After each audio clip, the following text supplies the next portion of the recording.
जय भगवान श्री कृष्ण जी। भगवान और आप चैनल के अत्यंत श्रद्धालु भक्तों, पैसा और भगवान, इसके बारे में आज मैं आपको एक कहानी सुनाने जा रहा हूं। एक व्यक्ति था जो पैसे को ही सब कुछ समझता था और वो ये सदा सोचता था कि पैसा से ही जीवन चलता है। पैसे के अलावा कोई ऐसी चीज नहीं है जिससे जीवन चल सके। उसके पास बहुत धन था और बहुत बड़ा व्यापार उसका था। वो धन के मद में बहुत चूर रहता था। एक दिन वो घूमने कहीं जा रहा था, तभी अकस्मात उसने एक सुनसान रास्ते में रात के समय एक कुटिया देखी जिसमें बहुत धीमी धीमी रोशनी आ रही थी। पानी बरस रहा था उस समय और उस कुटिया के ऊपर एक बरसाती पड़ी हुई थी, लेकिन वो कुटिया के आसपास जो पानी गिर रहा था उससे कुटिया पूरी तरह से सुरक्षित थी। ये देखकर वो व्यक्ति अपने आप गाड़ी से उतरा और कुटिया के अंदर गया तो उसने देखा कि एक व्यक्ति वहां पर बैठा हुआ है और भगवान के भजन में मस्त है। उस व्यक्ति ने पहले कुटिया का निरीक्षण किया और देखा कुटिया कैसी है। उसे बड़ी अजीब सी कुटिया लगी, न ठीक से रहने की जगह, न खाना बनाने की जगह। कैसे रहता है ये आदमी? ये सोचकर वो मुड़ा और उसने उस व्यक्ति से पूछा, ओ भाई, इतनी रात को तुम भगवान का भजन क्यों कर रहे हो? अपनी हालत सुधारो, उसके लिए कुछ काम करो, पैसा जुटाओ ताकि तुम्हारा जीवन ठीक से चले। वो व्यक्ति कुछ नहीं बोला। उस व्यक्ति ने पुनः वही बात उस व्यक्ति से कही। वो व्यक्ति दोबारा भी नहीं बोला। आखिरकार वो व्यक्ति झुंझला गया और उसने भजन करने वाले व्यक्ति से कहा, तो सुन नहीं रहा है क्या? मैं क्या कह रहा हूं इतनी देर से? तभी वो व्यक्ति भजन करने वाला मुस्कुराया और बोला, मैं तो तुम्हें पहली बार में ही सुन चुका था, लेकिन भाई मैं अंधा भी हूं और बहरा भी हूं, सिर्फ बोल सकता हूं। उस व्यक्ति ने कहा, झूठ बोल रहा है? तू अगर देख नहीं सकता और सुन नहीं सकता तो तूने कैसे पहली बार में मुझे देखा? वो व्यक्ति मुस्कुराया और बोला, भाई नाराज नहीं हो, मैं वास्तव में अंधा हूं और वास्तव में बहरा भी हूं, लेकिन भगवान मुझे सब कुछ दिखा देता है और सब कुछ सुना भी देता है। इस पर वो व्यक्ति बिगड़ गया और भजन करने वाले व्यक्ति से कहने लगा, जा जा, तेरे जैसे बहुत से लोग देखे हैं, पक्का ढोंगी है तू नहीं सुधरने वाला। इस पर भजन करने वाला व्यक्ति बोला, भाई तुम पैसे को ही भगवान मानते हो, इसलिए भगवान की बात और भगवान की कृपा तुम्हारे समझ में कभी नहीं आएगी। लेकिन जिस पैसे से तुम इतना घमंड से भरे हुए हो, वो सब पैसा तुम्हारा एक माह के भीतर खत्म हो जाएगा।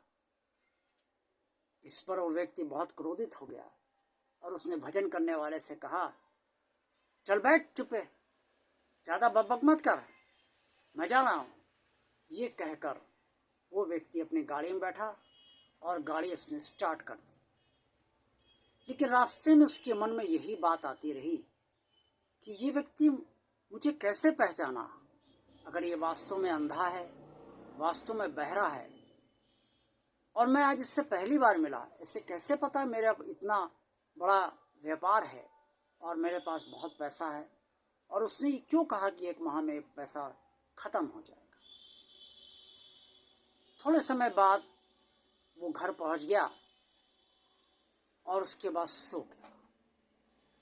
धीरे धीरे रोज का क्रम चलने लगा और चलता रहा। जिंदगी अपनी तरीके से चलती रही। 1 सप्ताह बाद उसके कारोबार में जो 7-8 दुकानें थी, उनमें 6 दुकानों में आग लग गई। भीषण अग्निकांड हो गया। बहुत सारे नौकर और बहुत सारे कर्मचारी उसमें मारे गए। वो व्यक्ति परेशान हो गया और उसका बहुत सारा माल जो करोड़ों रुपए का था वो जलकर राख हो गया। बहुत सा माल उसने उधार भी ले रखा था, इसका पेमेंट भी उसे करना था। कर्मचारी के परिवार वाले सड़क पर बैठ गए, उन्होंने अनशन करना शुरू कर दिया। उन्हें मुआवजा चाहिए था। वो व्यक्ति मुआवजा देना तो नहीं चाहता था, लेकिन मजबूरी में आकर उससे सबको मुआवजा देना पड़ा। अब उसके पास एक तरफ कर्जा चुकाने की बात थी, दूसरी तरफ धन की कमी भी उसे स्पष्ट तौर पर दिख रही थी। उसके पास ये 2 ही दुकानें और बची थी। 8-10 दिन बाद उसकी दोनों दुकानों में शटर तोड़कर चोरी हो गई। पुलिस तहकीकात में पता चला कि गार्ड भी उस दुकान के मिले हुए थे चोरों से। सारा सामान गायब हो गया, सारा फर्नीचर और सब कुछ उस दुकान का लूट कर चोर ले गए। उस व्यक्ति के समझ में नहीं आया अचानक कैसे हो रहा। उसने उस नुकसान की भी भरपाई किसी तरीके से की। अब उसके पास कुछ नहीं बचा था। वो बहुत परेशान हो गया और तब उसे उस भजन करने वाले व्यक्ति की बात याद आई। वो सीधे उसकी कुटिया पहुंचा तो उसने कहा कि तूने मुझे क्या कहा था, मेरा सब कुछ तबाह हो गया है, तू मुझसे जलता है क्या। उसने कहा, भाई ये तो तुम्हारे साथ होना था, तुम्हारे पूर्व जन्म के जो कर्मफल थे उसके अनुसार तुम्हारा पैसा ऐसे ही तबाह होना था। तुमने बहुत पैसा कमाया, लेकिन अब तुम्हें पैसा कमाने के लिए बहुत संघर्ष करना पड़ेगा। ये सुनकर वो व्यक्ति फूट फूट कर रोने लगा और भजन करने वाले के चरणों में गिर गया और उसने क्षमा मांगी। बाबा मुझे क्षमा कर दीजिए, मैं धन के मद में चूर होकर किसी की कोई इज्जत नहीं करता था, आपको भी मैंने बहुत बुरा भला कहा, मुझे क्षमा कर दीजिए बाबा, मुझे क्षमा कर दीजिए। वो भजन करने वाला व्यक्ति बोला, कोई बात नहीं, तुम संघर्ष करो, पुनः व्यापार शुरू करो, 1 वर्ष के अंदर तुम्हारा व्यापार पुनः शुरू हो जाएगा। ध्यान रखना, अब पैसे का घमंड मत करना और सदा ध्यान रखना कि पैसा ही सब कुछ नहीं है, भगवान सब कुछ है। ये कहकर भजन करने वाला व्यक्ति फिर मुस्कुराया और शांत हो गया। उस व्यक्ति ने भजन करने वाले व्यक्ति के चरण छुए और जाकर वो गाड़ी की तरफ जाने लगा। तभी उसने देखा अकस्मात वो कुटिया भी गायब हो गई और वो व्यक्ति भी गायब हो गया। ये देखकर वो आश्चर्यचकित रह गया। आज की कहानी आपको अच्छी लगी है तो भगवान और आप चैनल को आप सब लाइक अवश्य कीजिए। भगवान और आप चैनल को आप सब सब्सक्राइब अवश्य कीजिए। जिन लोगों ने अभी तक सब्सक्राइब नहीं किया है वो लोग भी सब्सक्राइब इन्हें इसे कर दें। चैनल को ज़्यादा से ज़्यादा लोगों को शेयर कीजिए और कमेंट्स बॉक्स में आप सब जो कुछ भी कहना चाहें अवश्य कहिए। देखते रहिए भगवान आप चैनल। आप सबका कल्याण हो। जय भगवान श्री कृष्ण जी।